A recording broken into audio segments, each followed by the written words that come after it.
Good morning students. Journal entries में एक बार फिर सबसे पहले एक बार एक नज़र में अकाउंट्स देख लें। पर्सनल अकाउंट, किसी के नाम से related. Rule, debit the receiver and credit the giver. Real account, asset से रिलेटेड, ठीक है। Golden rule, debit what comes in the business and credit what goes out of the business. Nominal account, third, related to income and expenses, debit all the expenses and losses and credit all the incomes and gains. Entries पर आते हैं students. कल ये यहां तक entries आपकी हो गई थी। अभी आज 10 अप्रैल से स्टार्ट करते हैं। Purchase goods for ₹20,000 on credit from Ritu. Students, इसमें दो आइटम्स हैं, एक तो रितु है, दूसरा परचेज है, ठीक है, यानी गुड्स परचेज हुए हैं। तो अगर हम रितु को देखें तो रितु पर्सनल अकाउंट है और पर्सनल अकाउंट का rule debit the receiver and credit the giver. Entry है goods purchase from Ritu, goods purchase goods for 20,000 on credit from Ritu. Ritu से हमने गुड्स परचेज किया है, तो रितु रिसीवर है या गिवर है? सोचिए, रितु गिवर है और गिवर को क्या करना है? क्रेडिट द गिवर, ठीक है। तो एंट्री हुई टू, तो रितु हो जाएगा, और दूसरा आइटम क्या है? गुड्स या परचेज, उसको हम डेबिट कर देंगे। तो एंट्री क्या बनेगी? Purchase account debit to Ritu. देखते हैं एंट्री क्या एंट्री होगी। देखिए 10th को purchase account debit to Ritu, being goods purchased on credit 20,000, debit के सामने भी और क्रेडिट के सामने भी। क्लियर है? चलिए नेक्स्ट एंट्री देखते हैं। नेक्स्ट एंट्री है 14th को, 14th April 2017, insurance paid by cheque. Insurance पे किया है चेक से, यानी चेक का मतलब बैंक, ठीक है।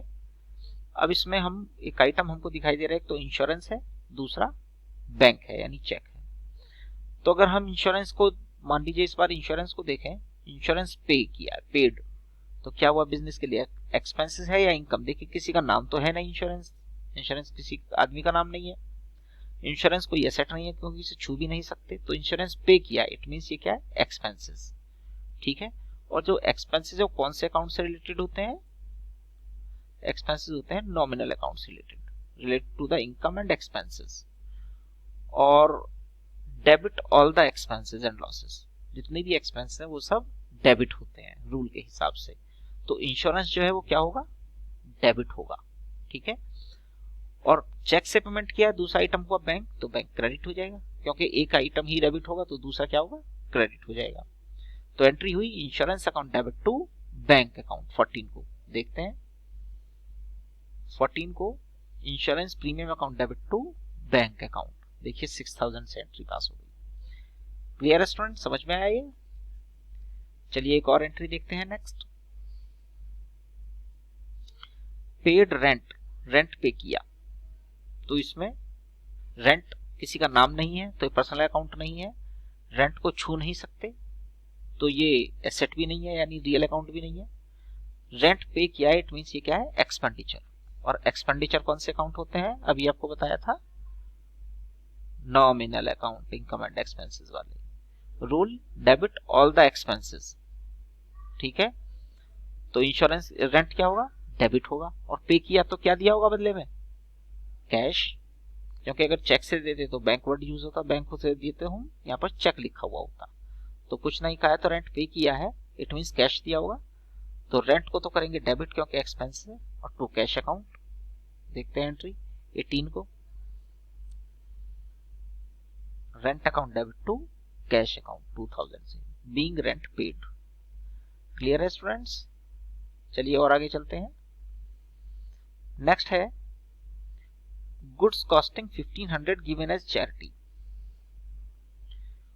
1500 का गुड्स चैरिटी में दे दिया, देना यानी दान में दे दिया।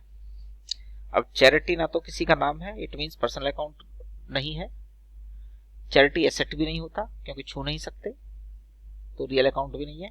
हाँ, ये जो चैरिटी में गुड्स दिया है ये बिजनेस के लिए लॉस या एक्सपेंस जरूर है, क्योंकि चैरिटी में दे दिया तो लॉस हो गया। तो लॉस और एक्सपेंसेस कौन से अकाउंट में जाते हैं? नॉमिनल अकाउंट में, ठीक है, एक्सपेंसेस एंड लॉसेस, ठीक है। और रूल क्या है? Debit all the expenses. तो चैरिटी डेबिट होगा, तो चैरिटी अकाउंट डेबिट टू क्या दिया है? गुड्स, तो गुड्स क्रेडिट हो जाएगा। तो गुड्स में हमने कौन सी वर्ड को यूज करना है? हम चैरिटी में कौन सा सामान देते हैं? परचेज किया हुआ है, सेल किया हुआ, जो हमने परचेज किया हुआ होगा वो जाएगा, तो परचेज यहां पर क्रेडिट हो जाएगा इस बार। तो एंट्री होगी charity account debit to purchase account. देखते हैं एंट्री क्या हुई।